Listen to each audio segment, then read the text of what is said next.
I have the best of the world, and I don't want to be like them. I learn from them.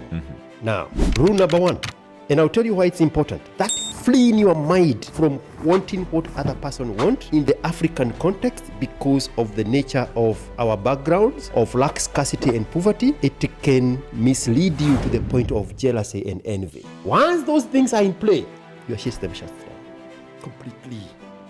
I'll give you a very sad story. The graduation anthem that I created for Kenyan university graduates. Yes. I Celebrate Me. It's in the same suggested playlist with Carly Glove Jones.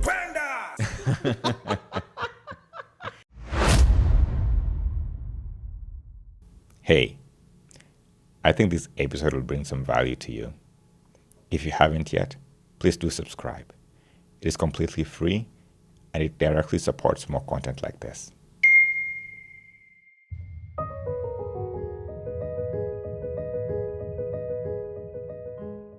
Double NGA. Does your name mean anything?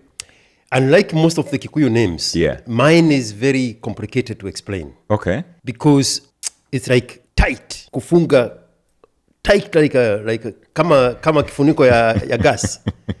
That is the nga. Okay. Yes. I'm going to tighten it nga. Yes. But most of the other Kikuyu names are very simple to explain. Yes. Mine is a little bit on the... More complicated? More complicated. I see. So it almost means nothing, except for me, because I'm an ancient Kikuyu. Yeah. I know my language very well. What does ancient Kikuyu mean? Like I'm the traditional Kikuyu. I'm the only one remaining. In the entire continent? The cultural Kikuyu aspect of it. So you practice all the Kikuyu practices and stuff like that? No. No, understanding the language. Understanding the culture. Yes. Well, thanks for welcoming me yesterday, man. This was given to me by Mr. IQ Watson yesterday. He picked me up. Let's put up a picture of Mr. IQ picking me up from the airport here in Austin. They will massage the air thing. Yeah. Will move the seat way in, way out, and then the other button, you have the control of your sunroof. Let's use this fresh water. Oh, okay. And let's keep this in the back. I see. Here. Cool. No worries. Yeah. And thanks IQ for the water as well. He got me a bottle of Fiji water. Very nice water. When you drink it, it's like it Fiji-lizes your soul. I don't know what that means.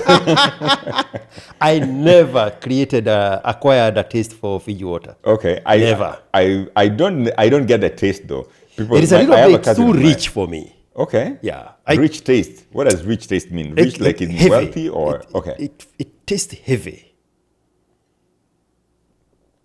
Okay, I swallowed it too fast. I was trying to taste it with my tongue. But yeah, it tastes heavy. I never acquired it. This is Sam's Club water. Okay. You're a Sam's Club guy? Yes, simple. Membership? Yeah. Sam's Club is membership, right? Yeah, they started way back when. Yeah. Okay, so going back to you picking me up yesterday, that was really lovely, man. I mean, you came to the airport with your lovely S550. I think you've already seen me with IQ in the car. We did a wonderful interview from the airport over here. The conversation is already running. Yeah, I saw on my YouTube. I saw it on your YouTube, man. Yeah. I one thing that I liked about how it started out. You just started, the moment you were picking me up, you're already recording, and I love that about you. You are a real, you leave this game, I think. You have found a way of making sure that it works with your lifestyle. I live in the moment. Okay. And I heard you yesterday mentioning the word transcendence when we were at dinner. Because in the pyramid of the Maslow's pyramid of needs. Yes. At the very top is self-actualization. Yes. They recently added the transcendence. Or on top of self-actualization. Yes. Okay. But the aspect of self-actualization, the fruits of it is you becoming like a child. Yeah. You experience life, and it's very difficult to explain it to somebody. You experience life like a child. A child does not live a full 12-hour day. Okay. A child lives in moments. And they enjoy that in the moment. Yes. I remember one time, and I don't know where this conversation is going. Yeah. My son is a toddler, but he can cycle. And we regularly went to the library every single day. Yeah. With a tricycle at the time, 2.5 years old. We are cycling to the library every day.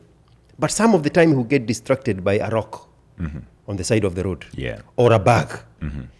That becomes the agenda of the day. Yeah. And never disrupt it. You let them be. That's it. They want to live in that moment. Yeah.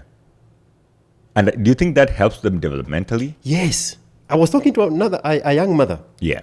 3 days ago, and she shared a video of her with her equally 2-year-old toddler. Yeah.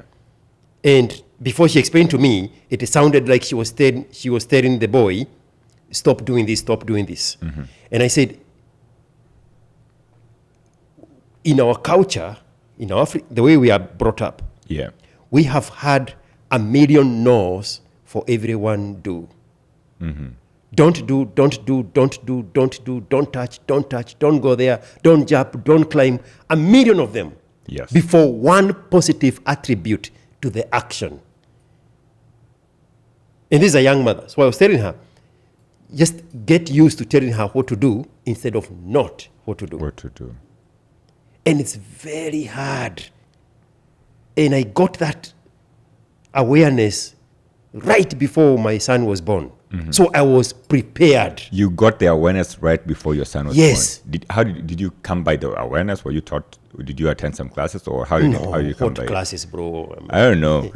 I hear people go to fatherhood classes when before the children are born. It just clicked on me.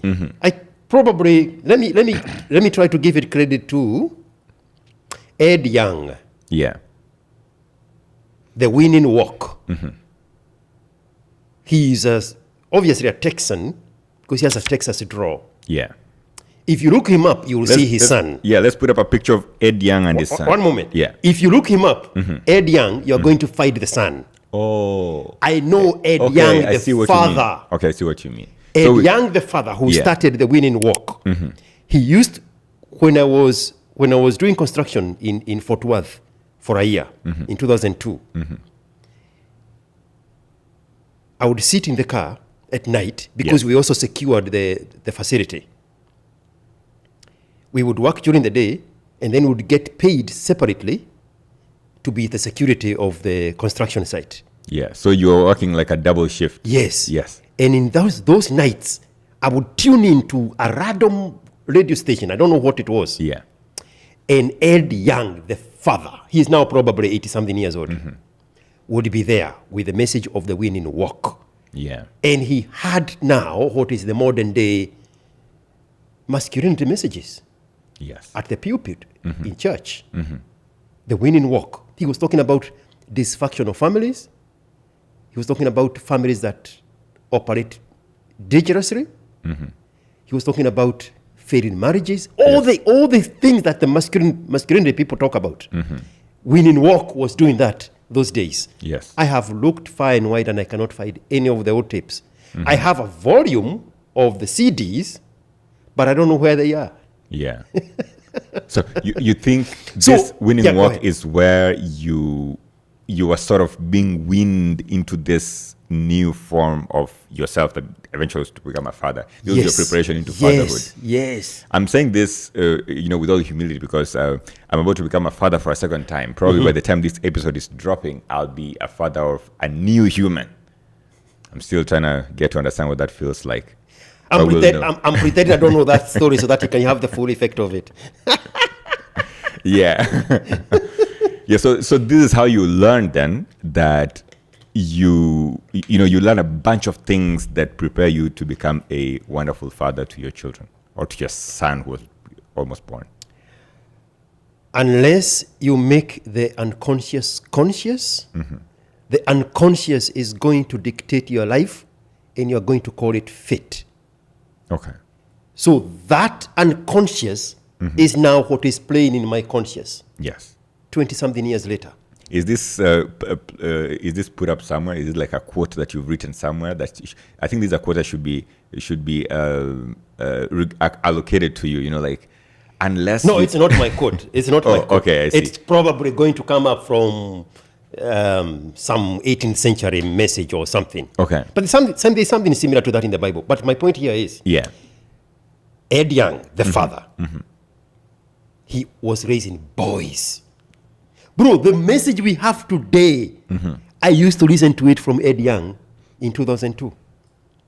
So this message has always been there. The message has always been there. Then what do you think happened? Why did the message sort of disappear? And I mean, being there doesn't mean it was there from 202. It was even there from way before the 60s, maybe even the 1910s or whatever.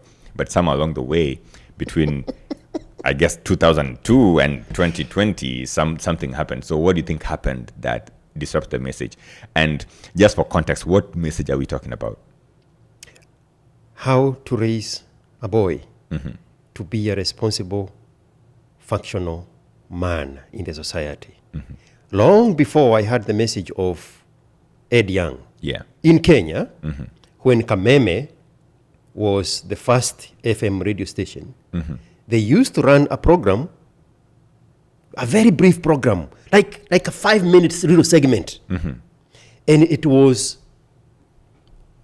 a message from James Dobson. I think his name is James Dobson. Yeah. That's his name, right? I'm- The evangelical I'm not conservative sure. guy. Yeah.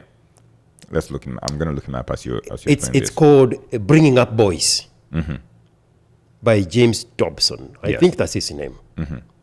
Before he became a right-wing wacko, he was a conservative, a regular, middle of the Yes, meal. James C. Dobson is Yes. an American author and James psychologist. Dobson, back in the day in the 80s. Founder of Focus on the Family. Focus on the family, yes. Yeah. Yes.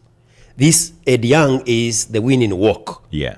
James Dobson was with the winning family. In the Clinton days, he used to hold big events Yeah. in churches. But he wasn't a pastor. He was No, invited he to was a invited conservative, to churches. middle of the meal conservative. Okay. And people would come with these inquisitive questions. Concerned, women would open up Yeah. about their failing marriages. They are not understanding the dynamics of relating to this strange adult that has just adopted her as a wife. And they would speak freely. Late 80s, early 90s. Yeah. Kameme used to have just very little tiny segment where they would bring him in his own voice and a teaching would just float in there. Yeah. And the message was mostly from his book, Raising Up Boys. Yeah. Now, the question was that you asked me, what do you think happened Yeah. between 2002 and now? The feminists started winning Okay. in big waves because they learned that they cannot overspeak the men in the public square.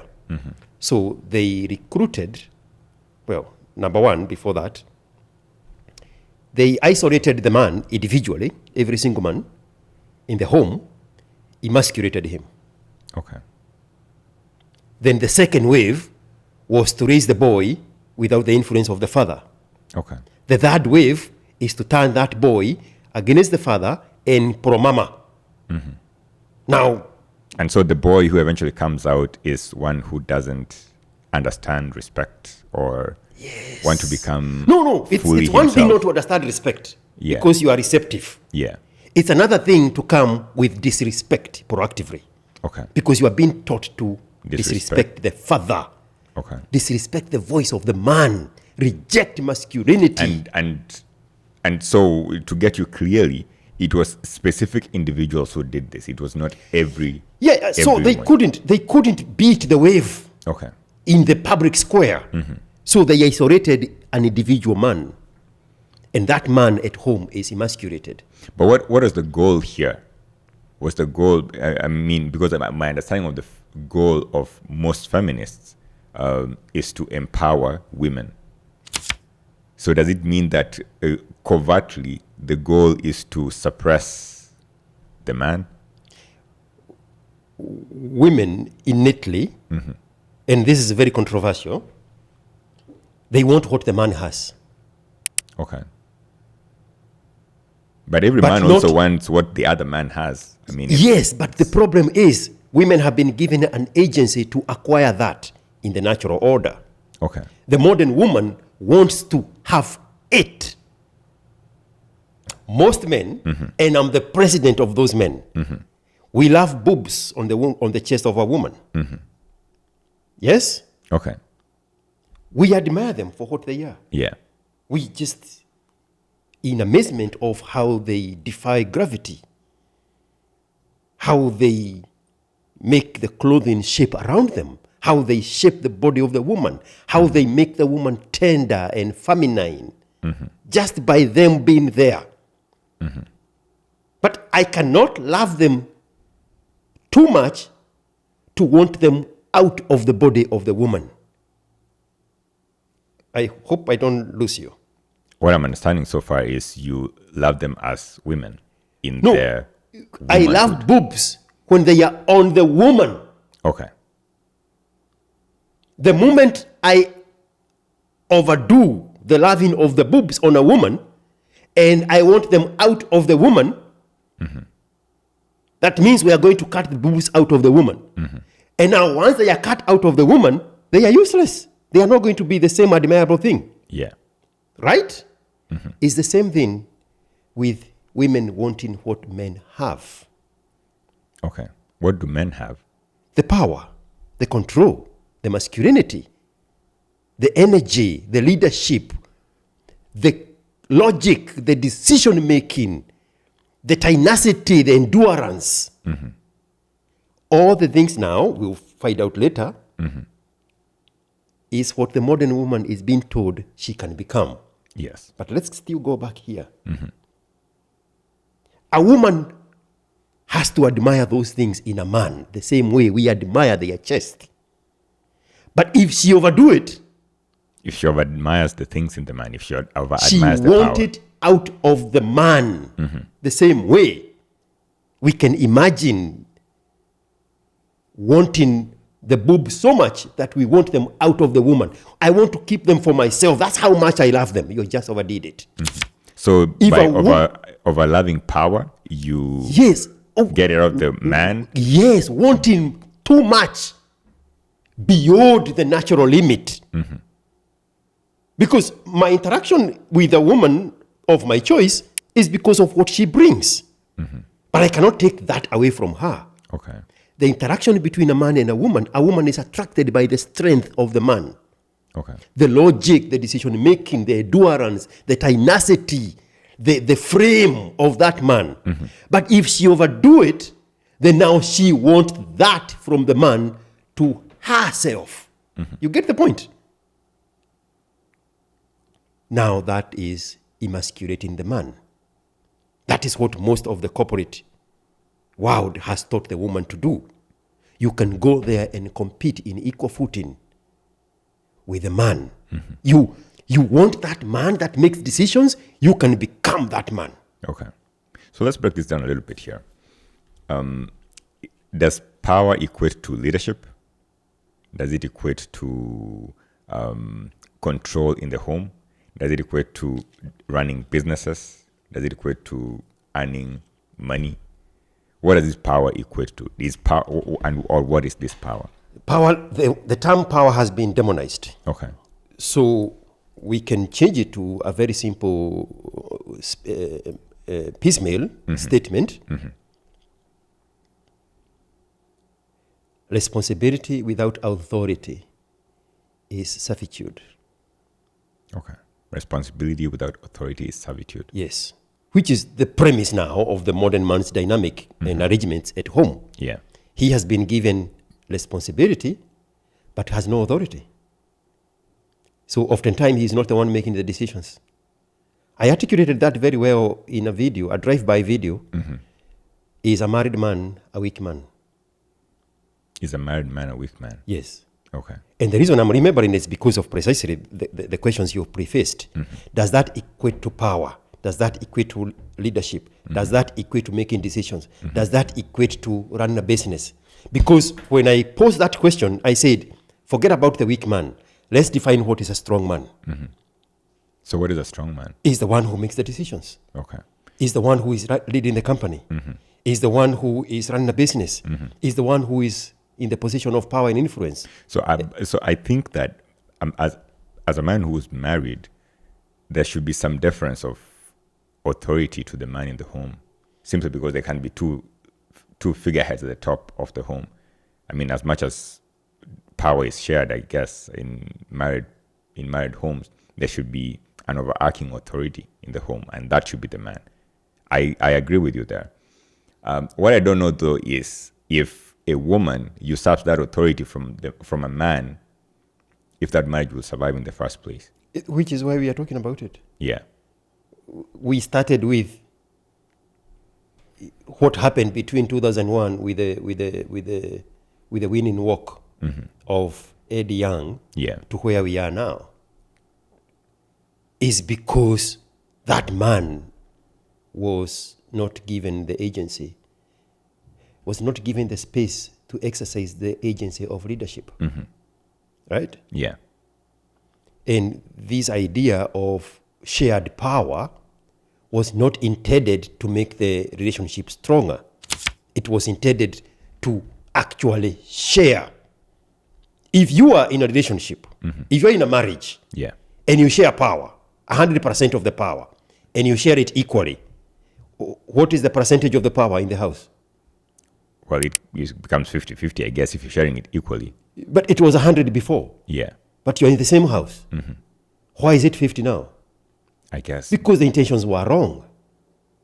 Okay. You're not sharing, you are dividing. If you divide something in half, you half it. Yeah. If it was 100 and you divide it, it is 50, which is where the term 50-50 comes from. But if you are sharing power and it was 100, it doesn't diminish its value.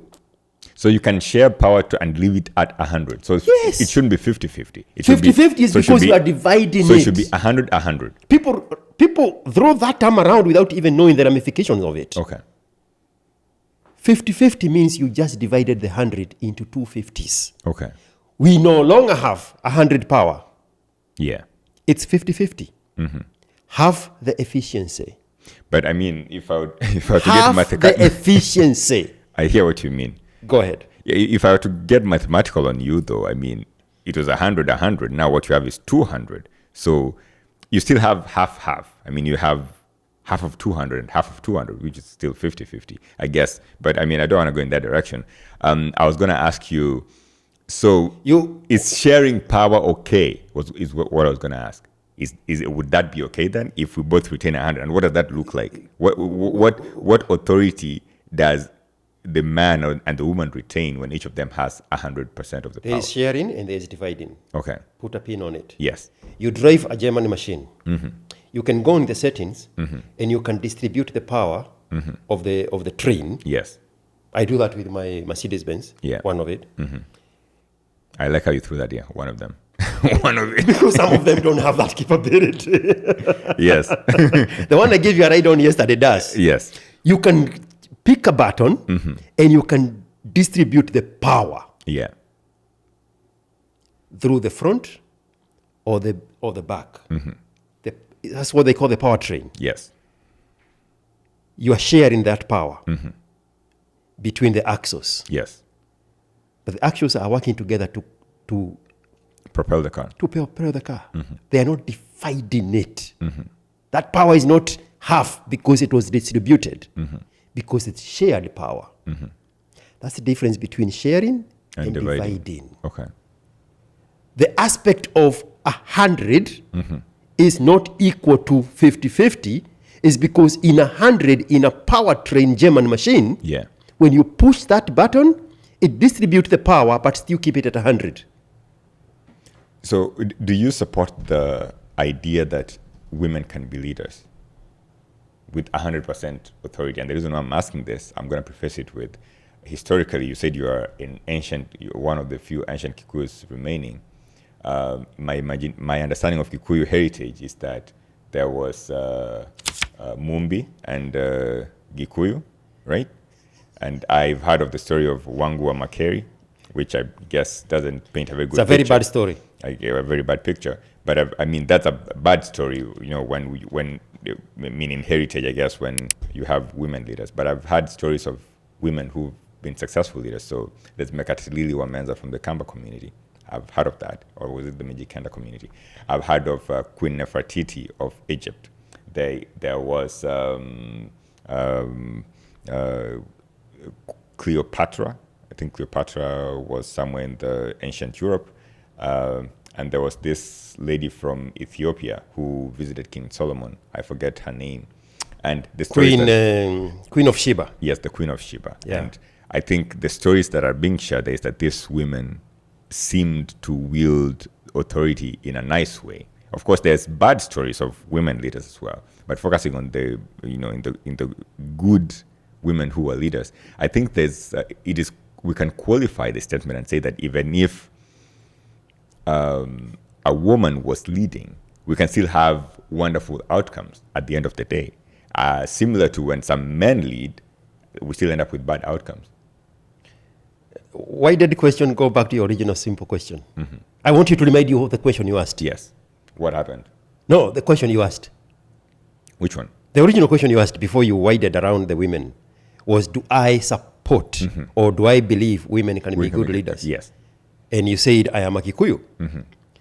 Kikuyu men knew to give women space to be leaders. Mm-hmm. Kikuyu society has always been matriarchal. Always. Yes. Kikuyu society has always been matriarchal. Always. Yes. Always. Mm-hmm. Always. And I am the ancient Kikuyu. Yeah. My father came from a family of 4 wives. My father's mother was the second wife. Mm-hmm. And then there were 2 other young women. My maternal grandparents, I met them. Mm-hmm. My grandfather, William, had 2 wives. My own grandmother, my blood grandmother, was a second wife, not the first one. Yeah. I know those dynamics very well. Mm-hmm. There is a saying in Kikuyu, Meshie ne dogo. Homes are small? Yes. Yeah. I'm the only one who know how to interpret it. Mm-hmm. When men were together in the company of other men,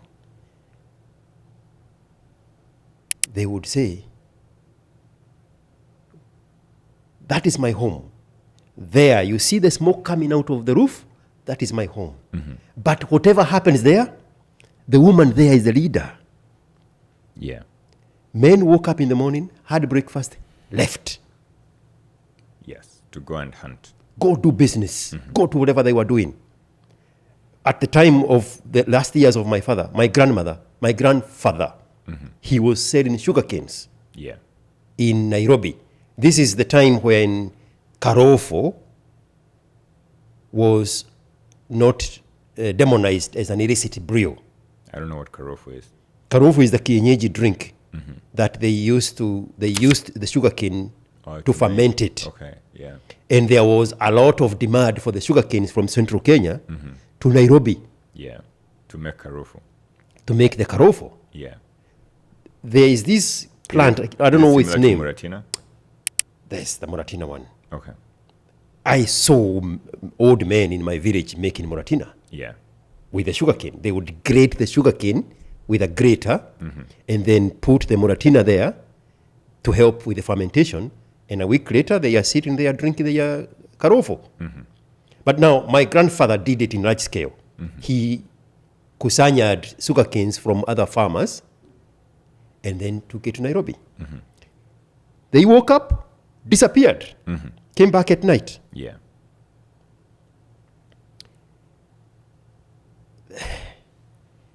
My grandmother was born in 1914. Yeah. She had 9 children. All of them got very good education. 1914, before the Mzungu was born. Mm-hmm. The youngest one was born 1958, 4 years before independence, 5 years before independence. Mm-hmm. They all got very good education. Yeah. All of them. Smart whip, smart human beings. before independence. My grandmother went to all of their high schools. If my grandfather came back to life, he cannot tell you any of them's high school. Yeah. He never attended it. He never went to the high school. He was on his way to Nairobi to make karofu. I guess. One of the sons, Yeah. James, This is your what's uncle his name? now. No, Stephen, That's my your uncle. Yeah. He was so smart. He went to Jinja, Uganda, for higher education. Okay. And this is way back when. Before, when there was the revolution of Idi Amin in 1971. Yeah.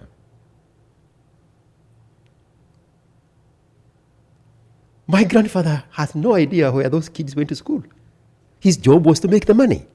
My grandmother, a little Was the tiny leader. lady, looks like Queen Elizabeth, but skinnier, Yeah.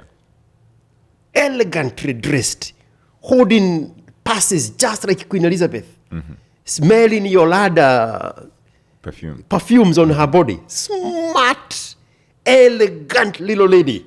Yeah. She knew all those things, all of them. All of them. She can tell you each and every one of them where they went to school because she went there. Yeah. She visited them. She took them to school. When the last born finished high school, those days they would do secretarial jobs. And they would learn how to, the modern day computer, which is back typewriting Yes. and shorthand and all that kind of stuff. Yeah. Then they chanced on an opportunity for her to go to Kiganjo Police Training College. When she graduated, she took me and my mother to the graduation. Wow. Women was lovely. led.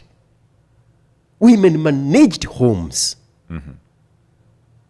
Women took care of everything. There was no time when this imaginary woman was dehumanized. So then where is this tug of war from where people are saying that, women, we need more authority? Because from what you're saying is that, and I mean, I can remember the same thing in my home. I saw my grandmother. My grandmother was a wonderful leader. God rest her soul. Karen was her name. She was a wonderful leader, and she did a wonderful job with all her children. I know my grandfather was involved a little bit in visiting schools and all that, unlike yours. But I mean, the point here is that the women have been wonderful leaders. So then, at what point does this shift and women are no longer leaders, or they don't consider themselves leaders, that they agitate for more authority and more empowerment? We go back to they admire the leadership of the man. So is the leadership of the man different from the leadership of the woman? Of course. What's the leadership of the man, and what is that difference? The leadership of the man juxtaposed against that one of the woman. The harshness of the realities of the man's world. Okay. You go out there and slay dragons. You go out there and get beat. You go and get humiliated. You go there and submit. You go there and work with other men and work under other men. And then you come home with a smile like nothing happened. Yes. That's not a woman's world. Okay. And so, Can we agree just on those very tiny premises? agreeing or disagreeing, My point is, when now we put that woman in that world, yeah, she realizes that that's not her world. Yeah. Now she come up with a new formula and say, oh no, I have to pick and choose which one of those I can do. Because you are not going to go to the mines and drive that $1 million truck for 12 hours. yeah, They did a movie about that way back, 2003, yeah, where these women were demanding to be empowered to the point that they wanted to go work in those mining fields. You know those big trucks yes. with Massive wheels that are massive taller than wheels. me, yeah. Yes, there was a video, 2003, I can't remember what it was. Yeah. I went to the movies to watch it. Where this woman now wanted to be the macho woman. Yeah. But she is taking extra breaks because she cannot hold her pee as much as the guy can pee on a bottle and continue working. The woman can't. She can wear diapers. In iterations of 7 months, Yeah. 7 days, she's a different woman. Yeah. Today is Monday, by Sunday, it's not the same woman. Yeah. Because the hormones have changed her. 14 days later, she is a totally different woman from the one who started on day one. Yeah. So she's not the same person who shows up every day. But we have been silenced to even have that conversation because now they want what the man has. They want to cut the boobs to them and put them on their own body. They're never going to look the same as the way we admired them from afar. So a woman needs to enjoy that masculinity, that tenacity, that endurance of the man that comes home with a smile after slaying the dragons there. Yeah. And appreciate it for what it is. Because every time she tries to be the one there, it doesn't work out for well because we are not created the same. Yeah. Equal opportunity, not equal outcome. Right? True. But now they have so much power that they can even change the rules of the game. Shift the goals. What was your question? There is a theory of equality and equity. Equality being, I think, giving people the same opportunity, but equity being giving, propping opportunities for those who are unable to perform as the same as those who have the ability to do so. So, for instance, I think they give example of, say, a short person and a tall person. They both want to cross a fence. Equality is giving them an opportunity for both to cross the fence, but equity is giving the shorter guy a stool to climb on so they can cross over the fence. That's the image that was in my head. Yes, that's exactly the image on my head. Actually, they are watching baseball across the fence. The guy can stand out and cheat because they don't have the tickets to go to the baseball stadium. But the short guy cannot see the baseball, the game. So they bring a stool and prop him so that now he can cheat together with the tall guy. Equality, not equity. Okay. Equity, not equality. So then, so for the woman who wants to go out into the minefield and drive the truck, is there anything wrong with, for example, giving her an altered shift so that because we know all this about them and they're saying, you know what, we also want equal opportunities to go out and work in the minefield. So would it be wrong then to create an opportunity for them that is different? Would that be an okay thing? Do you think that's an okay thing? Because I think that's what they have been agitating for, but now probably it's been taken a different direction. I have so many responses running through my mind, and I'm trying to see which one of them is the most insulting. Okay. Because you want to insult? It's the only way people are going to pay attention. Okay. Because nobody dares to question that. So I'll ask the question. Okay. Why? Why are we doing that? Why are we inviting her in a space where she cannot naturally fit when there are men who naturally fit and their output is effortlessly greater than her? But we wouldn't dare ask that question because now we have allowed disability Olympics. What is it called? Paralympics? Special Olympics. So that even the infirmed, even the disabled can have equal participation in an Olympic. I am as fit as any man of my age is. I cannot compete against Usain Bolt, leave alone putting a woman in a minefield to compete with a natural man and expect the same output. In the question of the Paralympics or the Special Olympics, I think it's giving them an opportunity to participate also empowers those who are like them to feel good about themselves. Yes, because we have disrupted nature. Okay. But some people were naturally born without, with a disability. And if you're naturally born with a disability, you probably also want to fit in a world that isn't your own. And so you create something for these people, specifically for these people, to also be able to fit in their world. Because I don't think there's anything wrong with the Special Olympics. What would happen if an antelope was born with a disability in the world? It would probably be killed as fast as possible by the closest lion or cheetah. Is that the thing they call natural selection? Well, a version of it.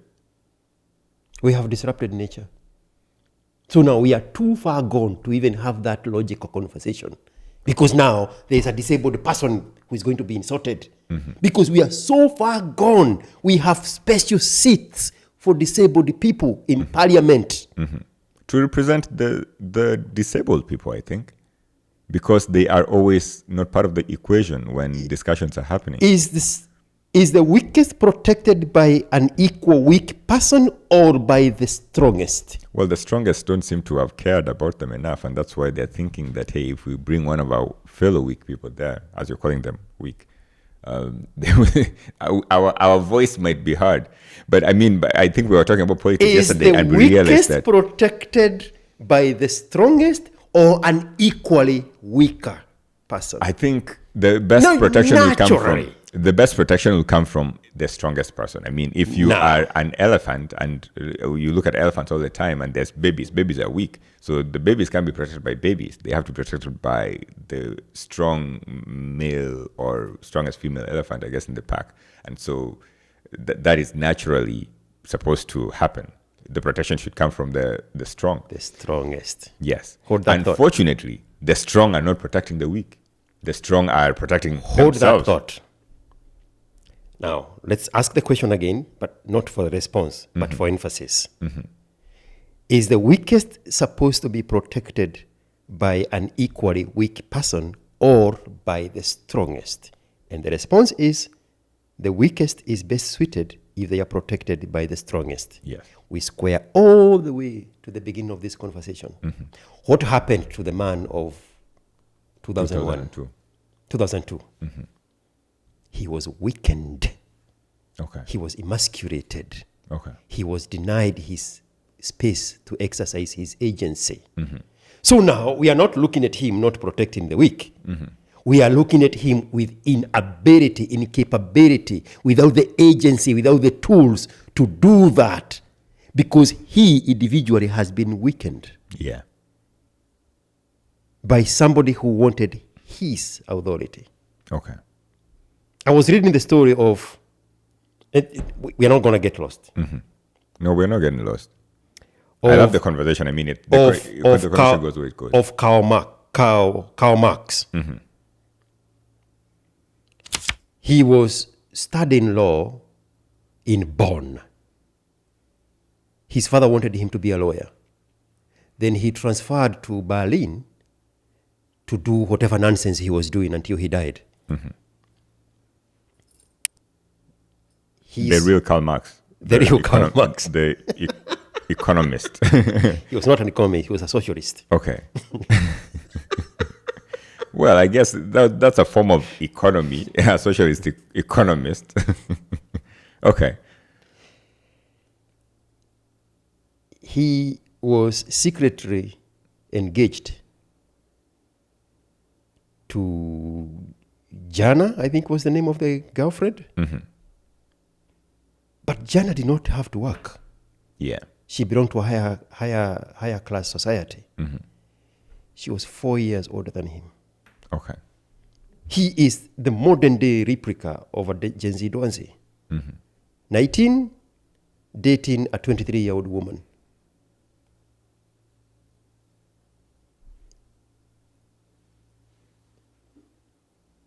That lopsided dynamic contributed even to his viewpoints of looking at them that have, that they should share it with them that don't. Which is why I said that nonsense he was doing until he died. Yeah. He never amounted to anything at all. He died poor. He was so poor. His wife came from high society. He demonized capitalism. We know him for that. He never articulated a single thing of how socialism would work. He went against his father, dropped law, and did whatever philosophy he was doing. Yeah. He had 6 or more children with this woman. He was so poor he could not support them. Most of them died. Only 3 became adults. Whoa. Completely missed the boat. Yeah. completely missed the boat. In an alternative world, he should have built himself the way his father was advising him to, become a high member of the society, and marry an age-appropriate woman, not a woman who is 4 years older than he is. That back-footedness that he started off with at the age of 19, that misstep never left him. He never recovered from it. Yeah. So that man that is not empowered, he cannot provide for his family because his agencies have been taken away. And now we are expecting him to defend the weak. He can barely defend himself and his own children. So now the question was, why are the weak appointing fellow weak ones to protect them? Why is the strong one not protecting the weak? Because the agencies have been taken away from the strong. So we can never see a strong man. So the weak one says, hey, we need an alliance of Kogamano or our Tudhaifu, ndio tujitetee, because the lion is not doing our bidding. That's what happened there. We are so far gone, that conversation will not even happen anymore. Because now we have to worry about, hey, what are the feminists going to say? Who is going to cancel who? Hey, are you touching on the disabled people? Because there is a very prominent guy who wears the colors of the flag in green in Kenyan parliament. I mean, what are we saying about him? Because he has been propped so high up. There's another lawyer woman who is blind. They have been propped so high up. And their quest for representation has been validated because the alternative is not working for them. But the alternative not working for them is not the problem. The problem is that the strong man is not there. You seem to be a strong man. I don't know what that means. Or at least I mean, the way you explain it here, you don't explain from a position of a weak man. You explain from a position of a strong man. And I want to imagine that when you look at yourself, you look at yourself as a strong man. When I look at myself, I see my father. Okay. Yeah. Your father was a strong man. Yes. And I mean, changing gears here a little bit. And Go back to your thought process. Finish the question. No. My thought process is still the same. I'm still in the same thought process. I was thinking about something that happened in 2001, which you moved to America in 2001. I mean, 2001, 2002, the transition of, from talking about the what do you call it? Whatever good Ed Young was saying. What did you call it?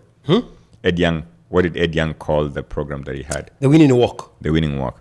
So when the Winning Walk was, I guess, transitioning into oblivion, you were also moving from Kenya to America. And I think you've shared your story. No. The Winning Walk happened when I was in Fort Worth. Oh, you were already here? Yes. Okay. The Winning, what was the other one for James Dobson? Focus on the Family? Focus on the Family was when I was in Kenya. Yeah. When I was in Nairobi. Just that period before I came here. Yeah. Yes. So I transitioned from Focus on the Family to the Winning Walk. The Winning Walk. Yes. So somehow very masculine men. We did not have a name for them because we never needed a name for them then. It was the natural order of things. Exactly. I told you I frap a lot when you're setting the cameras. Yeah, I think the cameras. Yeah, we have you in focus. So, you moved here in the year 2001. You told me yesterday, and I think if you haven't heard the story yet, you can check it all over the place. IQ has shared his story all over the place. I mean, you can check it out on Area Time. I was worried that we were going to go back to me introducing myself because that's what I have done. No, you've done that all over the place, in the last 7 episodes. Yeah, in IQ's podcast. You've seen him probably in Kisiangani's or AO2's podcast. Have you been to Sajid's pod? Yeah, so there's I was in Sajid Post the week of Christmas last year. Yeah. I was in Ayotwe December also. And then I went back to Kenya in March and April. Yeah. And I did Ayotwe there. And then I did one with this smart guy. Ikonini. Yeah. A very good one. He cut it in 2 segments. So Yeah. sometimes you may think they were 2 different episodes. Yeah. And then I did a live show with Kisiangani. Yeah. Very good energy guy. Yeah, Yes. Kisangani is lovely, man. Yeah. And I love that you've shared your story there extensively because it gives perspective of who you are. And I think the little that I understand is that you grew up in Murang'a? Maragua. In Maragua, and then you moved to Nakuru. You worked there after high school. You worked there for about 4 years. You eventually moved to Nairobi. You worked for 5 years, and then you moved to America. But there's something I want to nitpick here that piqued my interest so much that I think would also empower anyone, and that is your ability to save money. You talk about that a lot. And I mean, first of all, you say that you are a man who needs nothing, because you have everything. And I think someone was countering it by saying that, but you say you need nothing because you've already accomplished, you're already an accomplished guy. So where do you get this innate ability to save? And initially when I was thinking about it, I thought that maybe you had this trauma from not having that you wanted to have all the time. But when we were having a chat yesterday, you gave me a different perspective, and I liked the perspective you gave me. So where does that come from? You wanting to save, and you told me you didn't take leave for 5 years. The 5 years that you worked in Nairobi. Yeah, we didn't have a day off. Yeah. In Nairobi, at Tuskys, the original Tusker Mattress. Yes. There was not a single day off. At the end of the year, they would give us an extra 1 month pay to compensate for the days off. That is for anyone who didn't take off, or everyone? Nobody took a day off. Oh, I thought it was only you. No, not even the owners. Including Joram? Was his name Joram was the father. Okay. So he would just roam around the branches when we got bigger. Yeah. But the sons, No day off. zero. Was the downfall associated with the fact that maybe they started taking off days? No.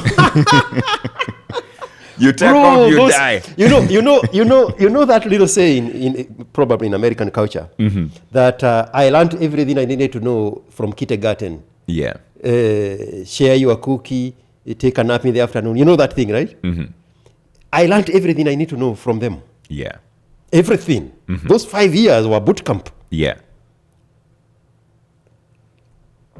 So people there were taught to save. They were the ones with the key Yeah. to the front door of the store. The family. Yes. The owners. The boys, the guys, Yeah. all of them. George Gachwe, Samuel, I think was his name, Samuel Gatei, Mokuha, and Johuna. And their sister, I cannot remember their sister's name. They all shared the branches. What is the relationship, by the way, between them, that family, the Tuskys family, the Tusker Mattress family, and the Naivas family? Do they have any biological Joram relationship? and Kimani's father are brothers. So Tuskys and Naivas are from the same family, basically, Joram and Kimani now, who is the owner of Naivas. Naivas, their fathers are brothers. I mean, Joram and Kimani's father are brothers. Yeah. So Yeah. Joram is uncle to the founder of Naivas. Yeah, in Kikuyu is father, not uncle. Okay. Yeah, on the paternal side. And was that anything?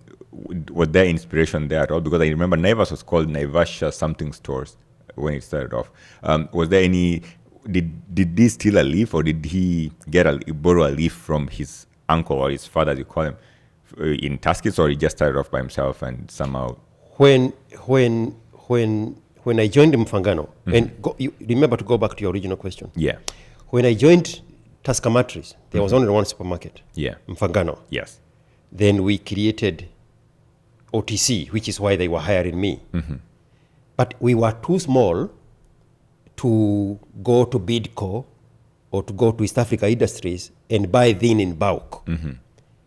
Nakumat would help us using their credit worthiness to get the things on higher purchase for 21 days. Yeah. Because they were a bigger entity. So we would, Nakumat, Nakuru Mattress at the time, would buy the things on our behalf and then would pick them up from Nakuru Mattress. When we became big, we now stood on our own. We Yeah. could go to Thika, we could go to Industrialia and get the things the same dynamic. Then they started supporting Naivasha mattresses exactly the same way. So Kimani could not get the things the same way Yeah. in bulk and in higher purchase for 21-day grace period. Yeah. So he would come in a pickup truck and pick up the things from Hakati that we ordered on his behalf. On his behalf, yeah. At first, it was a pickup truck. Then it was the 3-3, Yeah. 3 that a lorry? the small Okay. truck, the Canter. Yeah. But it was a Isuzu 3.3. Yeah. Then it kept becoming bigger. Bigger and bigger. So the and way it grew that way. Nakuru Mattress Wahindi helped us to grow Yeah. from Fangano, Yeah. when we grew, is the same way we helped Naifash to grow. Fun fact here, both Nakuru mattresses, Tusker mattresses, and Naivas, or Naivasha Superstores or Naivasha mattresses, they're all from Nakuru County, which is something that... Yeah, they that are from never crossed- Rongai. Their original home is Yeah. Rongai Nakuru. Yes. Yes. So I wonder something here. So Nakumatt eventually fell, Tuskys eventually fell, but Naivas seem to have made it all the way through. I mean, they're a big store now. They're all over the country. I guess they've expanded, to other countries. Is there any way that Naivas could have been assisted by, Tuskys rather could have gotten help from Naivas when they were going through financial turmoil? When they fell, I did not even know they had fallen. I met my buddy we worked with at Tuskys, David. Yeah. And he said, oh no, Tuskys is no Tusker more. Isha. I was like, when did this happen? Yeah, I remember the last time I went to a Nakumatt store. I went to the Nakumatt in what's it called? I forget the name. Near Yaya, so that junction of Yaya towards Kibera and on Ngong Road. I forget the name of the place. So I go there, and the store is literally empty. I had thousands of points I'd collected in the points card. When I moved to North America, I had a Nakumatt points card. And so I was like, I'm probably going to go back and use this points card. They were not taking the points card anymore. And I felt so sad Nakumatt was something big. I saw it growing up from when I was a kid. I would hear about Nakumatt, of course, eventually, seeing it become massive and then eventually falling, which is sad. But anyways, you learn something here. You lean something from... So the same experience, don't forget your thought process, Yeah. is I had the same experience when I went to Kenya in 2012, I think. Either 12 or 17. Yeah. I went to Uchumi in Westlands. Yeah. Some of Uchumi is still there, by the way, right? They're still there right now. There was the old roundabout in Westland that now they blocked off. Yes. And they cannot get the brain power to figure out how to, To eliminate it and remove the blockade. Yeah. There was a Uchumi there. Yeah, on that house, I forget the name of the house, right there on the corner. Yes. Yeah. The mall, I think the mall Westlands. That one. I went there and the shelves are empty. And the Yeah. people are looking at me like, there are few workers still there. Yeah. They're looking at me like, we've just come from Pluto or what? It was such a sad experience. Yeah. Now, that same location, that building now, it's Quickmart. Yeah. A lot of mismanagement, though, happened, I hear, with all these different supermarkets. A lot of this mismanagement among the management or the ownership. And a lot of, lies, I guess. They stop paying their creditors, they stop paying their suppliers and stuff like that. And it's a whole confusing world over there. But somehow, even in the backbone of all this, whatever happened to these companies, you learn something from them. And I think that's what we were talking about, your ability to be content with what you have and be able to save so much. You shared a story somewhere else that you were able to save so much that you even were able to get your own passport. You gave someone money because you'd been saving for so long. So where did that saving culture come from? And, how did you transcend the ability to want more and be content with what you have? And before I answer that, Naivas, they are in trouble with KRA because they created... Right now? Yes. They created a shell company outside America Okay. and transferred the ownership there. And now said that is the company that owns it. But the share percentage is greater than the KRA law allows for an outside of the country Entity. company Yeah. to own a company in Kenya. Kenya. But they were doing it for tax purposes. Yeah. But now the question was, how am I able to Yeah. So you... be disciplined with Yes, money? I yes. was looking for a more relevant word to say. Yeah. And the contradiction here is, I did not come from luck. It's not that You I didn't come lacked. from luck. Now, Okay. I came from a place where we never needed money. Yeah, you grew up Like in. literally never needing money. Money was for buying paraffin, cooking oil, sugar and salt, and ketepa. You had everything else. Is what you're saying? Yes, we grew our own food. Yeah. We had milk. We were selling milk every day Yeah. to Maragua. We are selling bananas. We are growing corn, maize. We are growing beans. We are growing all kinds of vegetables. Fruits are growing wildly in the shabas. Yeah. Big, giant mango trees. You don't even know those trees anymore. Yeah. Because now the banana trees are this size. And Yeah, they're producing nowadays, mangoes yes. this size. The mango trees of our days were Massive, tall. I know them. 40 feet. Well, not people of 40, maybe 30 feet tall. I used to climb them Yes, in those when ones. I was a kid. Those ones. Yeah. But with small mangoes. Yeah. I Now mean, they inversed it. They have small trees with big mangoes. no, the trees in there's a place called Rachuonyo in Luoland. I lived there for a while in Kendo Adventist Hospital, and the neighbors, or even within the hospital itself, they had massive trees, and they had massive mangoes as well. And I used to love the raw mangoes. Embedodo. Yeah, maybe they were embedodo. I mean, I couldn't tell then.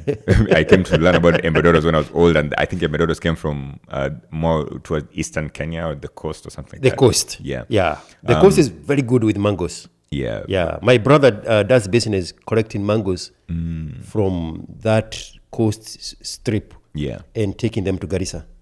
Yeah. Yeah, so, and you're telling me that you had no luck. You had everything you needed growing Yeah. up. LACK. Yeah. Yeah. Because lucky I have been. Yes. not to be confused with LOCK. Yes. LOUCK. Yeah, Yeah. I've been a very lucky guy. Yeah. Yeah. It's almost suspicious how lucky I've been in life. Yeah. So what was the question there? And you brought in the issue of Not needing. So yeah, we never needed anything. No. So then is that the reason why you are the way you are? You are content with what you have? And then the modern world tells you what? If you need to live a stress-free life, live below your means. Yes. And you always live below your means. Always. Even when I was a W-2 employee, working, clocking in and clocking out, Yeah. I drove a car I could afford. pay 350 a month on, Yeah. and then pay twice that to pay it off quicker. Yeah. So You understand what I'm saying? So that you don't have the stress of having to worry about paying for it. Exactly. Yeah. Just live below your means. And it's a very stress-free life. Yeah. The people, I remember. Why do you think people want to live more? And maybe, hopefully, you don't lose your chain of thought, because I know you never lose your chain of thought. But why do you think people want to live beyond their means? What is that? Where does that come from? I am fortunate enough to have studied in the richer part of Muranga Yeah. by the highlands. Yeah. Kangema, which now is also called Madhyoya, where they have coffee on the lower side of Kangema, and they have tea on the highlands of Madhyoya. Yeah. And these people get paid every month. Right? Yes. There is constant income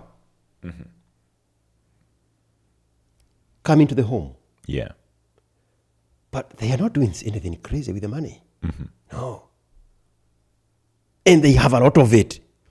I come from the Maragua where there was no constant income collectively. Like our area is the poorest comparatively compared to Kiriaini, Kangema, Kanyanyaini, Keru, way out there. Yeah.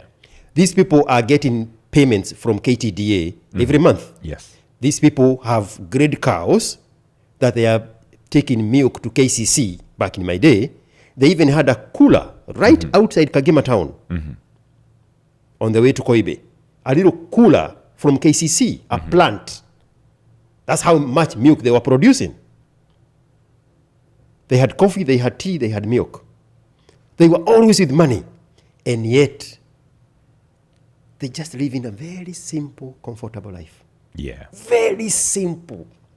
And because of the nature of the climate there, most of their houses ni nyumba za mbao, kama zile za Burnt Forest Yeah. or Joro. That Yeah. environment is the same now in the Aberdares landscape. Yeah.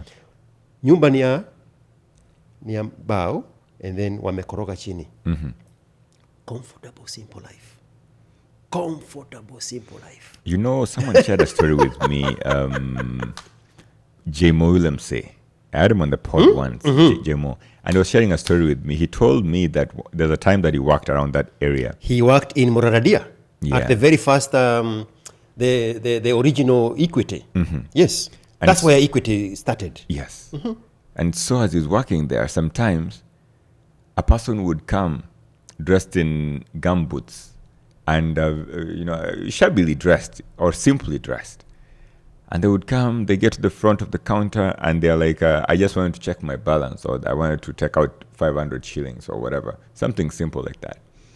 And Mr. J-Mo would key in their, I guess they give him the account number, their ID, they look. And then the moment he opens the account, he looks at the guy again. Because whatever he sees in the account doesn't match the outlook of this individual who walked in. You'd say some of these guys had, at the upwards of 20, 30 million shillings in their accounts. Yes. And they were living a very simple life, very content. Very. Yeah. Very.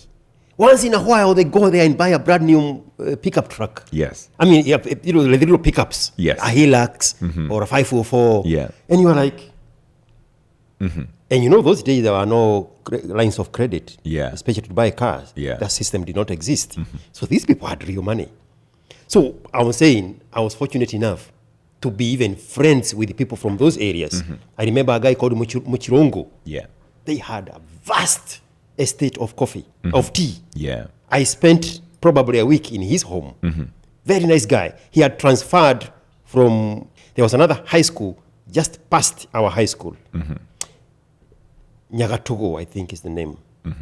And he had come to my school. So he found us probably in Form 2. Yeah. We became very good friends. I remember his family name is Muchirongo. Yeah. I went to his home. His father is the richest guy in that area. Simple life. Yeah. Simple. We are teenagers. Simple. So seeing that taught you to live below your means, and I guess you moved to North America, you live below your means, and then you go on to create, a massive success for yourself, and I guess now you live happily. Yesterday when we The were happy ever after is because I don't have a woman in my life. LOL. Yesterday, somebody asked a question on the live we were doing during the dinner. And the guy asked, I recently moved to North America. I'd love to make it. How do I make it? I think that was a question that he asked. So I want to ask a similar question, but the way that I want to ask it is by understanding your life probably even better. So let's say someone moved here, and I know yesterday you said that when you should have thought of this before you moved here and stuff like that. But there's people who found themselves in North America. Many people found themselves in North America, living way over their means, and maybe they are trapped in this cycle of debt, or you're trapped in this. You're running what you call the hamster wheel. You're running around the hamster wheel for a very long time, and they are trying to get out of it, but they are unable to get out of it. Is there practical advice that you can give these people that they can be able to do now to get out of the hamster wheel, so they're able to live happily and they're able to call North America home? Because I thought one of the things I thought is that maybe some of the people, we don't want to call North America home because of this cycle of having to work and pay your bills and pay off your debt and your car and get a new car on debt and whatever, and still keep going around this cycle. So is there something that these people can do?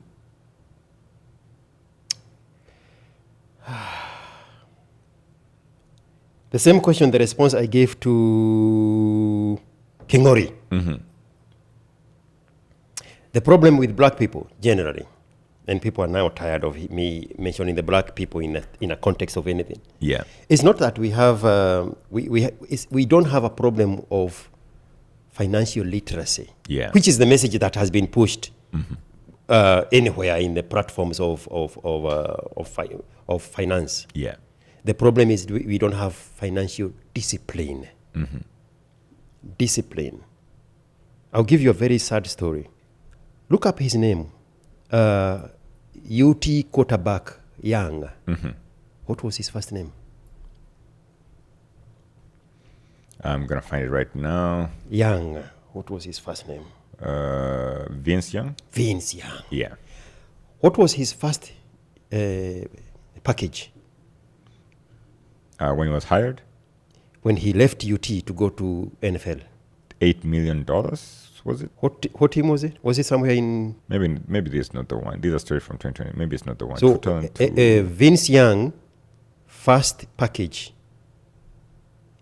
when he was drafted. Okay. It's a lot of money. Yeah. It's a long time ago. It's a lot of money. Yeah.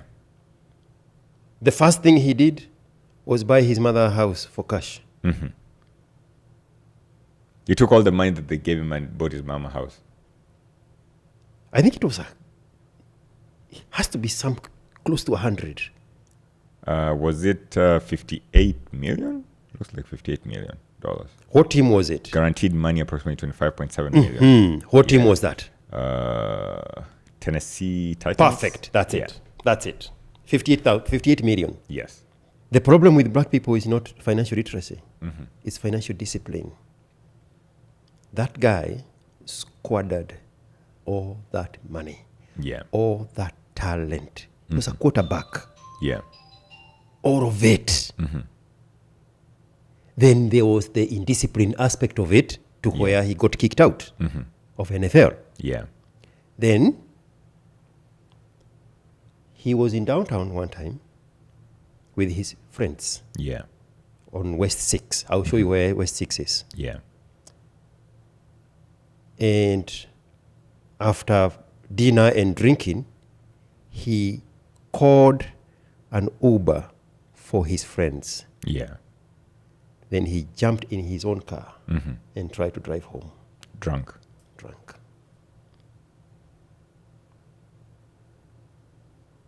Completely. Bad decisions. Horrible. It scares me how much the aspect of discipline is needed in a mature human being, a male. Discipline. I mean, you cannot define a man if you remove discipline. When I went to the nursing classes way back when, the technique of washing hands properly, I remember the instructor saying, the most important thing in hand washing is not the soap, it's not the water, it's the friction. Sugua kila pahali. Yeah. Friction When between is the fingers. greatest ingredient in hand washing. Yeah. Discipline is what keeps a man alive, is what keeps a man afloat, is what keeps a man a man. Yeah. You remove the aspect of discipline, that thing there Gone. is no longer a man. Yeah. So what was your story? What was your question? It's almost time for us to go on the live. Actually, it's past time, so I'm gonna figure out a way of landing the plane. But while asking my question Oh, still. but we can sit here until tomorrow. Yeah, of course. I'm not going anywhere. So the question was how then you get this discipline, because you seem to have figured it out. I mean, I'm quite inspired by your story. So one thing that I've learned for myself, at least, is I've learned that I want to beat. So I've been employed for quite a while. I mean, ever since I moved here, I've sort of had jobs in between here and there, even when I was in school. But you sort of don't see where that money goes. And owned a business, it stopped at some point. I remember your question now. Yeah. And one of the things that I did is, so I recently bought SpaceX shares. When I was the first guy, I was the first Canadian to invest in SpaceX. And the reason why I'm sharing this bit is because I think that I really don't care much about SpaceX. I think they're selling a lot of hot air. I think they're selling a lot of hot air. I don't think nobody's ever going to make it to. We're not going to establish a Mars colony. But this is what I know for sure. Elon Musk has proved historically that he can transform your little money into a lot of money. That system exists, and you can see it with when he started off with this PayPal. You can see it when he did Tesla. You can see it with X. You can see it with the Boring Company. The investors who went into this companies early on, they were able to make quite a killing. Yeah. And so to beat these guys at the game is, you join them and play with them.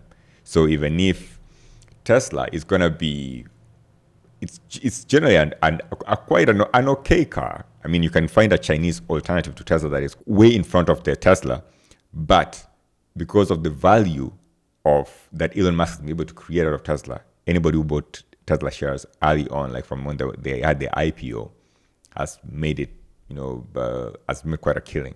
And so anybody who was able to get in, my imagination is that anybody who's able to get in on SpaceX from the get-go is going to make quite a killing. And so I took a bet. I liquidated all my shares from everything else that I owned, all ETFs, everything, the biggest risk of my life, and bet it all on SpaceX. On SpaceX. And with that, I remember within the first day alone, I think I made almost $500,000. There you go. First day alone. And so I am thinking that, I mean, there's a future here. There you go. There you go. So this is the same question that I Yes. placed over to you. How have you been able to transcend, you moved to this country and then somehow you've understood the game, and you want to help, or you want to give advice to the guy who's also in a similar position, recently moved here, so it's year 2001. Yeah. But you're looking at their 2040 or their 2050, Yeah. and you would want them to be as successful as you have been. Yes. So how would they do that? All right. So there is a video from probably 2 days ago where a guy was telling me he's 26 years old and he wants to do this. And then at the very end, he said, because I want to be like you. And I said, I was already formulating a response to your question until those three letters, those three words. I want to be like you. So don't compare yourself with anybody else. Yes. Learn from them. I was replying to a comment on the video we put up last night. Yes. They were telling me that I need to do an interview with Miguna. And I said, I have been very fortunate to have lots and lots of conversations with extremely smart people. And some of those conversations don't belong to the camera. So nobody else will ever know about them except me. Yeah. The 0.0000001% of the world, I have access to them. Yeah. And the conversations that happen, nobody else can extract that conversation from them in their regular life because I do it intentionally. I premeditate how to shape the narrative because I want to understand them better than anybody else. Yeah. And better than anybody even know how to ask them that question, which is a tactic that came from Dale Carnegie in 1934 when he wrote that book, How How to to win and influence people? Yes. Make people talk about themselves, which is what you're doing here. Yeah. But So it is a different scale altogether. Very, very fortunate Yes. to have access to the best of the best of the best of the best Yeah. of the world. People, even politicians, cannot access. I have never wanted what they have. That's the point I'm making. Yeah. No. When they show up with a new jet bigger than the previous one, I say, I'm happy for you. Yeah. That is so good. That's so great. When they are buying the first jet, I'm like, oh my goodness, look at you. Are you going to learn how to fly it? Some of these people are younger than me. Yeah. I've never wanted what they have. But I learn the ropes from them. Yeah.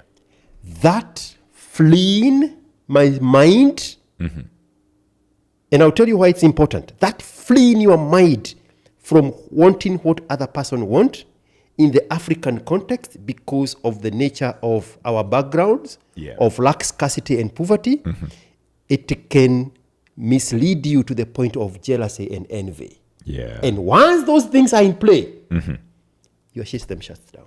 Yeah. Completely. It shuts down.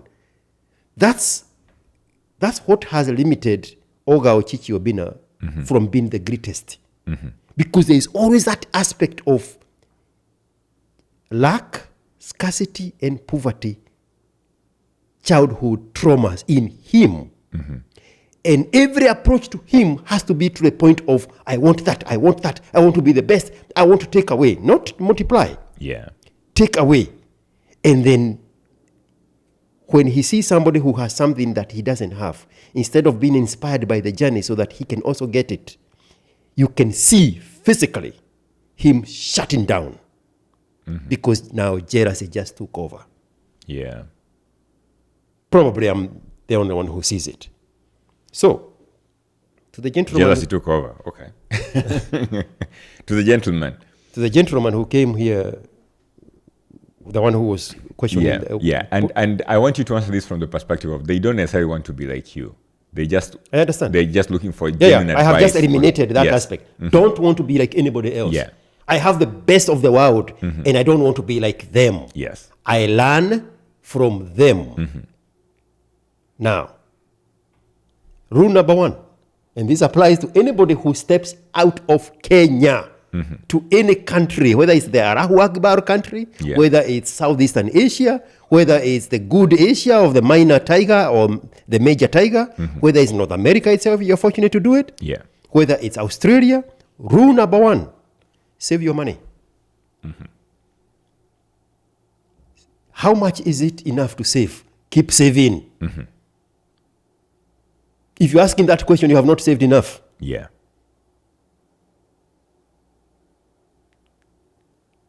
Save your money.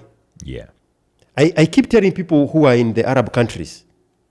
I had one very good conversation. It's recorded on my YouTube. I said, if you are not in UAE, if you are in any other country other than UAE, I would have advised you to exchange your currency into Kuwait money and sit on the Kuwait money. Yeah. Okay? You understand that quicker than anybody else. Yes, because the Kuwaiti money is quite stable and is valuable. It's more valuable. It's the strongest currency on planet Earth. Yeah. It takes 3 of our money, 3.16, Of the American to make dollars. one of that Arahu Akbar Kuwait money. Yeah. So if you are in the Middle East and not Dubai, anywhere else and not Dubai and not Kuwait, save your money in Kuwait money. Yeah. Save, save, save. If you are in North America, save your dollars. When I came here, the dollar was 72 shillings. 72 the exchange rate was 72 a dollar. Even adjusted for the worst form of inflation, that money now is 129. Right? Yeah. You understand what I'm saying? Yeah. That guy is going to come, not necessarily him, the Johnny just come. And the black tax is going to follow them. He's now going to be the president of solving all the black people's problems. I'm doing this because it's like you're pulling a wheelbarrow from behind. Yes. You. The black tax. I have a song about black tax. Yeah. Black tax. You know, YouTube calls you a musician. YouTube has a separate channel where any content that has music to it, it's taken there. It's not in the traditional YouTube. Oh, okay. I see. It goes to YouTube music. Yeah. And then I saw a song, the I Celebrate Me, the graduation anthem that I created for Kenyan university graduates. Yes. I Celebrate Me. It's in the same suggested playlist with Calligraph Jones. if I had that thing that for Kisiangani, I'd press it. Pum, pum, pum. I was like, hiya, is that me? Yeah. So, save your money. Yeah. Save, save, save. The temptation is for you to fall for the ploy of the woyenes of the black tax. Yeah. I guarantee you, I am more than twice your age. Those people are not going to die Yes. because you did not send them the money you are making in a country other than Kenya. Yeah. Switch off the phone, eat the SIM card, and don't look at the toilet when you poop.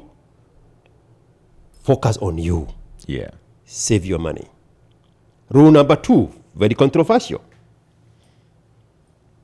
Stay away from fellow Kenyans, Okay. generally. Meguna alluded to that, to you.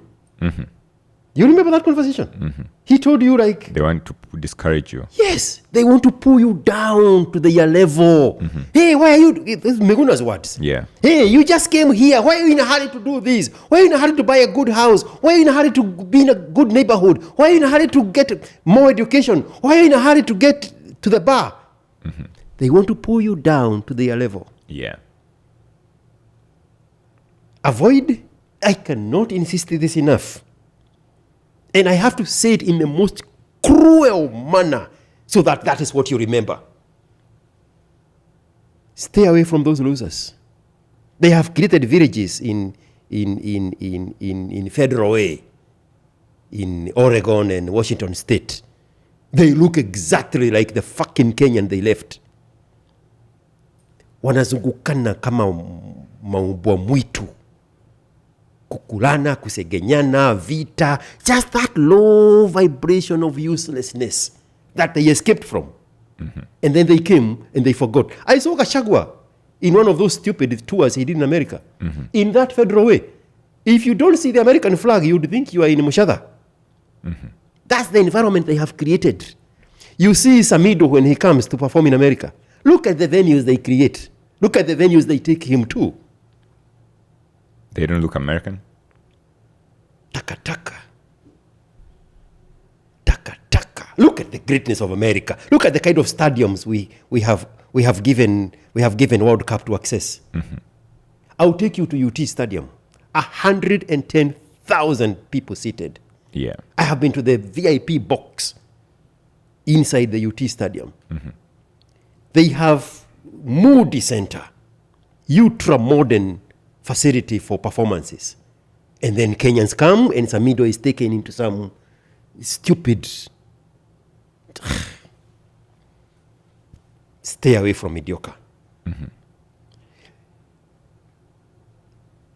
The give and take, if you divide the benefits of being around the people from your own God-forsaken country and staying away from them, the benefits outweigh this silliness here. Because the only benefit from this silliness is that ukikufa watakuzika. I don't want kuzikwa.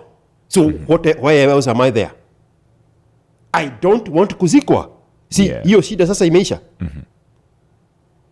Why do I have to tolerate this nonsense?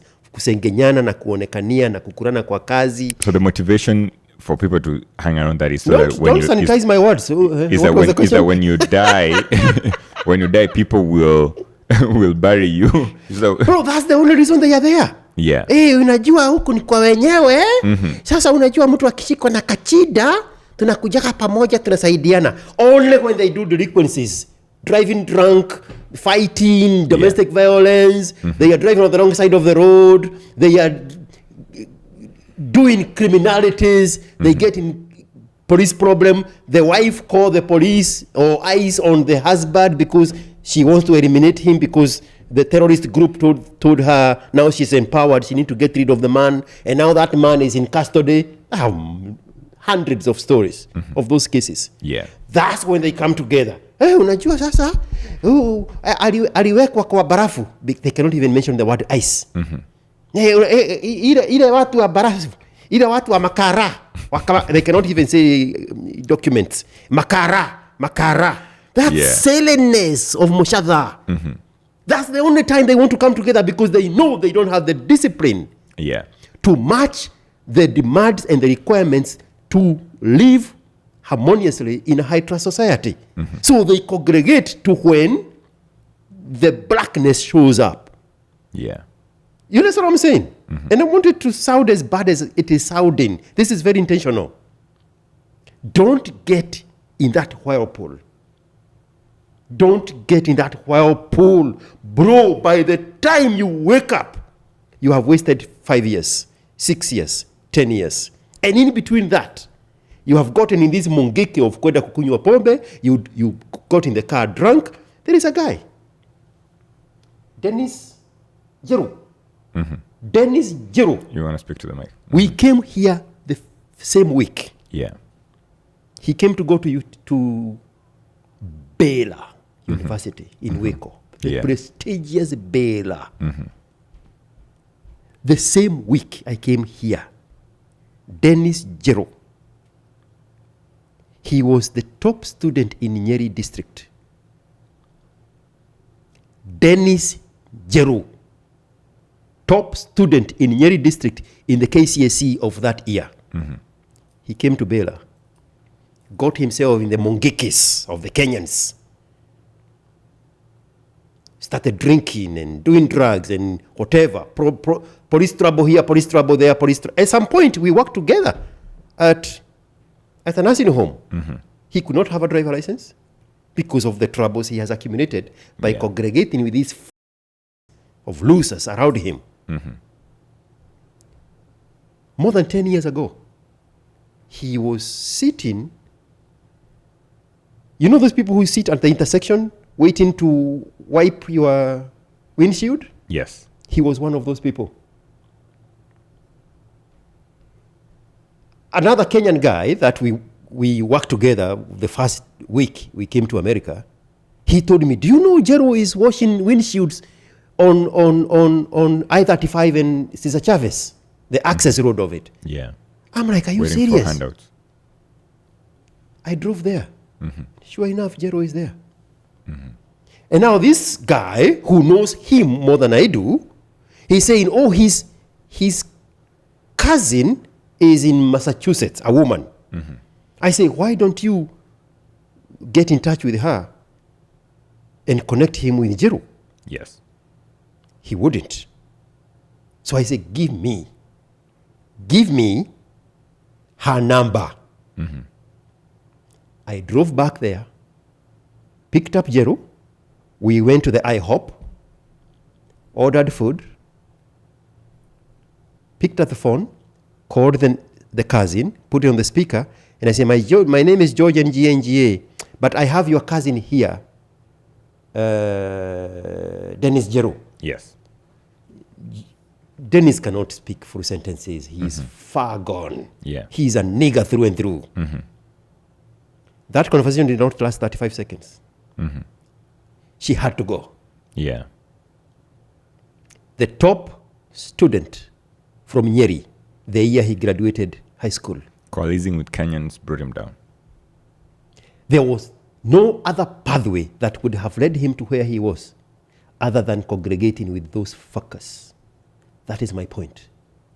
That boy that just came to America, stay away from Kenyans. Number 1, save. Number 2, stay away from Kenyans. Is there number 3? Assimilate. Assimilate. Become North American. Assimilate. Become American. You have a great advantage that you can speak English. The Southern Central Americans and Mexicans, they don't have that advantage. They struggle through their ears and miss the potential to be great because of the hindrance of the language. Yeah. You bypass that naturally by coming from an English protectorate. Right? Yeah. Take advantage of that. The moment you behave like a nigger, you get treated like a nigger. And don't bleep this out. I don't change my accent because I don't, and I told this to Sajid, I don't want to be treated like the people you have treated before because I don't know where you have put niggers in your life. I'm not a black person. I'm not a black American. I'm an immigrant from Kenya. My name is George, NGNGA. I will spell my name until the last day of my life. Yeah. Deliberately. You don't want them to misspell it. I don't want them to confuse me for the people they have interacted with before. Yeah. I have said this before. The people I know that I interact with, they would never, for the life of God and the devil, interact with a black American the same level they do with me. Yeah. And that is theirs to deny or confirm. Yeah. But the behavior that comes with that cannot be applicable in the demands of the honesty, reliability, dependability, and diligence that is the package of my service to them and my interaction with them. Assimilate. Assimilate. Don't change who you are. Assimilate. A Jew in America is a Jew in America. Yes. Unless the line is for the whites, then he becomes white. Yeah. But he thrives in America by being a Jew. Yeah. The Italians have not created the best cuisine in America, the most successful cuisine in America, because they changed their identity. They stayed authentic and they introduced pizza and pasta. The Chinese have Chinatowns in every city in America because they stayed authentic. They assimilated the system and plugged into the ecosystem to benefit from it. The Japanese foods, the Vietnamese food, the Korean food. There is nothing like African food because we don't know how to assimilate. If we have an African cuisine, it's a tokenism. Hey, Swahili, nonsense. There is Ethiopian borderline nonsense. But the Italians don't need to pander to fellow Italians to sell pizza. They sell pizza to America. All the time. The Chinese sell Chinese food to America. More white people eat Chinese food than there are enough Chinese to patronize those restaurants. We don't have a product from blacks to America because we are always in a hurry to go back to the poverty that we came from. We never set roots here. Why am I so animated? What is happening here? That restaurant that is run by that guy in Washington, D.C., is it patronized by non-Kenyans? Tokenism. I don't know anything about it other than Kibe was there and the bill was 127. Extortionism. Tokenism. Then there was a rift about, I don't know what it was. He was not paying his employees. Yeah, he was taking away the tipping system away from the usual nonsense of the fucking Africans. Cannot be trusted with the least. The usual shit. Bro, escaping the blackness is everyday full-time job. Do you behave like a black person where you teach? And I'm keeping this conversation about me. We are talking about talk about you later. I've assimilated, I think. I've tried to assimilate. If I told you to say in 5 words what you do, you would say, no, I need 20 words. 5 words are not enough. We are not talking about you right now. Yeah. We'll get to it. Yeah. Is there number 4? We did 3. I know what you're looking for. I know exactly what you're looking for. No. I'm honestly not looking for anything. The reason why I'm asking is because, we promised people a live show, and that was 30 minutes ago. We're supposed to go live 30 minutes ago. So I want to be... Hawako wamelipia? I want to be honorable. I am an honorable man. I promise you I'm going to deliver this. I want to deliver it. I am sure the messages here, they're asking me, why are you not live? Yeah. I see a lot of messages here. Yeah.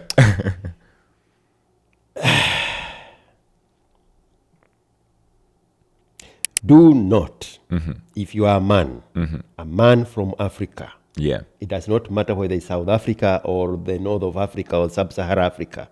When you go to a country outside of Africa, do not entangle yourself with a fellow immigrant woman in that country precisely because they came to look for the same thing you came to look for.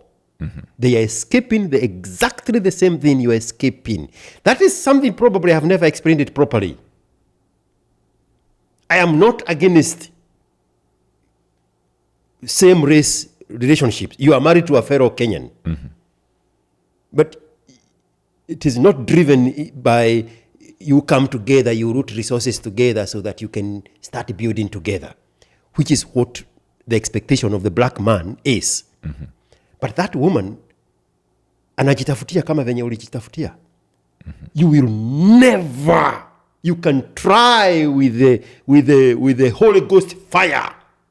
You will never create a relationship with that woman as a fellow immigrant who came here to look for exactly the same thing you came to look for. Because number one, for her to have come to do that, she must have amplified her masculinity. Women have the switch button for femininity and masculinity. She has both switches on. She's double a man. The situations in Africa that have been dealt her by fellow black men made her to leave Africa. She's coming to look for a better life. But she's also a woman. So her socio-economic mobility ladder pace are going to be slower and lower than that of a man. So she's going to peg much of financial responsibilities on you. Yeah. Naturally. So what does that do to you now? It slows you down. She's going to save her money because that's what she came here to do. That's what we just objectively told the man to do 5 minutes ago. Save your money. But if you're pegged with another immigrant who is here because of lack, scarcity, and poverty, or just generally wanting a better life than the one she was dealt by her country of birth, she's going to peg the responsibility, the bills on you as a man, so that she can outride the dynamics that don't work in her favor of climbing the social mobility ladder. Because for her, it's lower and it is slower than it is for a man. Yeah. Simply because there are some things you can do, she cannot do. There are some jobs you can work 16 hours that she cannot. But she wants the same thing you have. So she's going to attach with you so that you can complement, supplement that. Yeah. So what does that do to you? We are not guilting her. That's her nature. What does that do to you? It slows you down. The point number one of saving, you will never see saving. Yeah. I have spoken to a lot of people. There's a guy, a young man in Taiwan, 23, 21, attaching himself to a 32-year-old South African black woman. There is a sweet young boy in London on a nursing program, 23, 24 years old. There's a video of him, very innocently looking young guy, with a very good, beautiful voice, in my videos, attaching himself to a 29-year-old Kenyan woman who has a child back home. What do you think is going to happen there? That is my point. Bam. All the things we say in number one, number two, number three, the moment you attach yourself with a fellow immigrant, Yeah. Forget about it. meow. They disappear. And in a multicultural society, like America, like Asia, like Allahu Akbar country, an immigrant black woman is the least desired, most ignored, most overlooked woman of all the pool of women in the equation. Anywhere you look. This is not a judgment on the black woman. If North America, Canada, America, the same dynamics. An immigrant black woman, she's competing with a kata, the the quintessential black American woman. Yeah. That one can give you papers if you are in need of papers. That one does not put you on black tax because if she needs, she know how to get it from Uncle Tom. Yeah. Is that Uncle Sam? Uncle Sam. I am the Uncle Tom. Yeah. You get it. A white woman brings different dynamics. An Asian woman, I have dated all those women, bring different dynamics. Yes. A Latin woman brings different dynamics. What does she bring? It's not a judgment on the immigrant black woman. She brings the burden, she brings the need, she brings the black tax, just like you do. Those are two men competing against the same goal. There is no 50-50. The 50 become the 50 in that dynamic. And you are looking at me this eye because in your case, you still have the 100. But you are the exception, not the rule.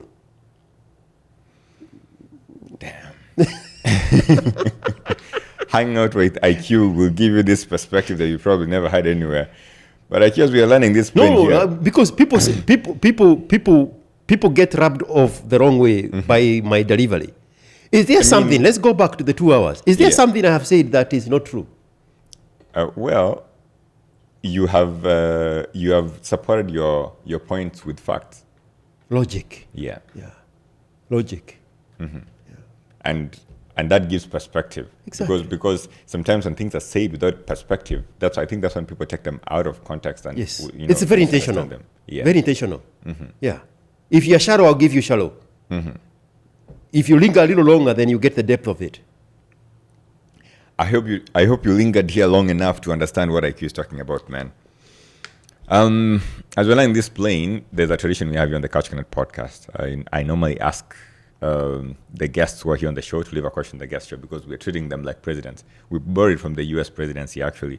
The letter at the Resolute. Yes, the guy in office normally leaves a letter for the next guy who's coming into office. Yeah. So because I don't do letters normally, we do questions. But I want to turn this around maybe from this episode, and I want to ask guests to write anything they want for the next guest who's coming into the show. But before that, I want to tell you what the guy was here before you wrote. He said, "Do I get to know who the guy was?" Yes, I can tell you who the guy was after the show. after the show. Yes. Okay. Because me knowing who they are would change my answer. All right, here we go. So on what values should we build the nation state that is Kenya? On what values should we build the nation state that is Kenya? The only value that is missing in the equation. That's a very good question, actually. Yeah. That's a very beautiful question. Patriotism. Yeah. Patriotism. We lost it in 1969 with the Kiabu mafias. None of us have the history of that. We have been segmented and fragmented and subdivided into factions and cults and tribes and traditions and practices and classes and all this stuff. And we deserted the country. Yeah. There's nobody to defend the country. There are only 3 people. There are actually 2, but I will name 3. Yeah. Because 2 of them are one and the same thing. There are only 3 people that are patriotic to Kenya. And the definition of patriotism in very simple words is for God and country. Yeah. Can we agree on that? For God, service to God and country. Yes. Only 3 people. The teacher. I met a very beautiful young lady. This, was it December or March? In March. Beautiful. You can turn the mic towards you if you want to. Oh, like that? Yeah. A beautiful young lady. Went to the Pioneer Private University in Lemuru someplace. Yeah. I know it. Pioneer African University, I think. Something like that. To be a teacher. She's making less than 20,000. The restaurant we went to, just me and her, that bill was more than twice of what she makes a whole year, a whole month. Yeah. That, how long do people stay in a restaurant? An hour and a half? That bill was more than twice her gross salary. Yeah. God and country. She's not doing it for the money. I asked her not too long ago, just recently, what drove you to be a teacher? Was it passion or money? She said, what money? I make 17,000 Kenya shillings. NGL is what? No gonna lie. Mm-hmm. It was passion. That's what she said. Yeah. NGL, it was passion. For God and country. I know the best law enforcement people in Kenya, the most diligent of them. Mm-hmm. Some of them belong to some very special units that majority of people don't even know exist. Mm-hmm. They don't do it for the money. They don't do it for the money. I'm talking about the police, whether in uniform or in plain clothes. There is no enough money to justify the environment under which they work in, the thanklessness of the general public towards them, the negative attitude of the general public towards them, and they still wear that uniform and stand in an intersection in 2026, in an intersection in Kilimani or Kileleshwa or Westland, and control these morons in the middle of traffic because they cannot self-govern. Don't you find that thing to be a little bit outdated? That we cannot create a society where we can respect the traffic lights. We have to have a police woman in the middle of the road, literal middle of the road, directing traffic, bypassing the 4 traffic lights, because these thankless morons cannot obey the rules that make the society thrive. Yeah. That woman there is not doing it for money. She's doing it for the country. Then there is the guy getting blown up in Kisimayu, the military guy. Yeah. That defends our borders. When one of those Kisimayu things happened and the Al-Shabaab created a propaganda video of Kenyan jeeps getting blown up in those roadside bombs. Yeah. Kenyans were making fun of it. Kenyans were spreading the propaganda video from the enemy on social media. Yeah.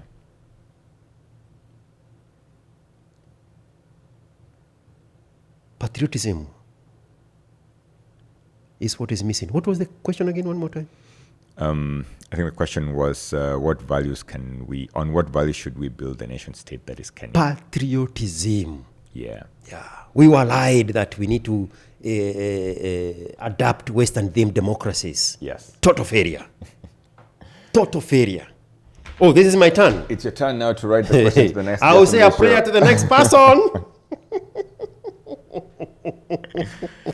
Yeah.